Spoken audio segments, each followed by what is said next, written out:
G20 Summit in New Delhi, which has been termed as a massive success, has finally concluded. Over the last 2 days here at the Bharat Mandapam, there were hectic negotiations. This is actually the epicenter of hectic negotiations between diplomats and heads of the states and heads of delegations about how a consensus could be actually achieved.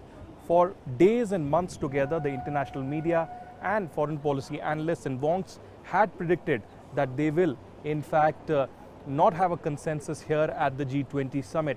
But clearly, there was a surprising moment when Prime Minister Narendra Modi appeared on the screen and said that he had a good news to share. There was a 37-page document called the New Delhi Declaration that was, in fact, the consensus document that also included consensus on Ukraine. While Russia was not categorically mentioned there, but it did condemn any kind of violence and war.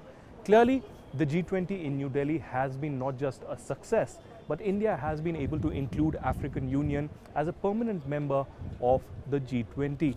Also, India has emerged as a leader of the Global South, but not only Global South, but also a leader of the voiceless around the globe. Prime Minister Narendra Modi has now passed on the baton of the presidency of G20 to Brazil. But before that, the presidency of India will continue till December. So in his concluding remarks, he has said that India would be hosting yet another virtual Global Leaders Summit of the G20 in the month of November. India certainly is making big power push at the G20 Summit and clearly reflecting a new India, a new wave of foreign policy, a realignment of sorts, and with several multilaterals on the sidelines of the G20. Certainly here from Bharat Mandapam, the G20 has been a massive success, not just for Modi and Jaishankar, but for the entire country. And top diplomats in the country say that this is Modi ka magic in combination with Modi ki guarantee.